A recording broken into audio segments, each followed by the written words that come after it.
തീർച്ചയായും ജയിച്ചു. മുട്ടട വൈഷ്ണ സുരേഷ് മുട്ടട വാർഡിൽ ജയിച്ചു എന്നത് വളരെ സുപ്രധാനമായിട്ടുള്ള കാര്യമാണ്. കാരണം LDFന്റെ കോട്ടയാണ് മുട്ടട എന്ന് പറയുന്നത്. തിരുവനന്തപുരം കോർപ്പറേഷനിൽ LDFന്റെ കോട്ട. വൈഷ്ണ സുരേഷ് ജയിച്ചു. വൈഷ്ണ സുരേഷിന് അവിടെ ഉണ്ടായിരുന്ന വിവാദങ്ങളെല്ലാം ഗുണം ചെയ്തിട്ടുണ്ടോ എന്നുള്ളതാണ് ഇപ്പോൾ ചിന്തിക്കേണ്ടത്. കാരണം അവസാന നിമിഷത്തിൽ വോട്ടർ പട്ടികയിൽ പേരില്ല എന്നതിനെ തുടർന്ന് വോട്ട് ചെയ്യാനോ സ്ഥാനാർത്ഥിയായി നിൽക്കാനോ കഴിയുമോ എന്ന് പോലും സംശയത്തിലായിരുന്നു.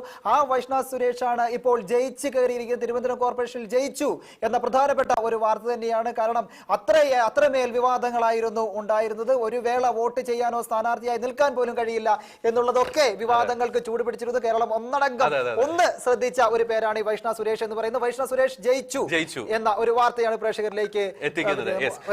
വിജയം തന്നെയാണ്. കോട്ട തന്നെയായിരുന്നു, LDFന്റെ കോട്ടയിൽ തന്നെയായിരുന്നു നിന്നിരുന്നത്. അവിടെ നിന്ന് മുട്ടടയിൽ നിന്നിരുന്നത്. ആ മുട്ടടയിലാണ് ഇപ്പോൾ ഒരു അട്ടിമറി വിജയം നേടിയിരിക്കുന്നത്. അഡ്വക്കേറ്റ് അംശു വാമദേവൻ എന്ന് പറയുന്ന CPMന്റെ വളരെ കരുത്തനായിട്ടുള്ള ഒരു സ്ഥാനാർത്ഥി തന്നെയാണ് അഡ്വക്കേറ്റ് അംശു വാമദേവൻ. ഒരുപക്ഷെ മേയർ കാൻഡിഡേറ്റ് ഒക്കെ ആവാൻ സാധ്യതയുണ്ടായിരുന്ന വ്യക്തിയാണ്. അഡ്വക്കേറ്റ് അംശു വാമദേവനെ അട്ടിമറിച്ചാണ് വൈഷ്ണ സുരേഷ്, കോൺഗ്രസിന്റെ കാൻഡിഡേറ്റ് വൈഷ്ണ സുരേഷ് അവിടെ ജയിച്ചിരിക്കുന്നത് എന്നതാണ് നമുക്ക് മനസ്സിലാക്കാൻ സാധിക്കുന്നത്. അത് BJP BDJSന്റെ ഒരു സ്ഥാനാർത്ഥി അജിത് കുമാർ LV ആണ് നിർത്തിയത്. അവർ 3ാം സ്ഥാനത്തേക്ക് പോകുന്നു.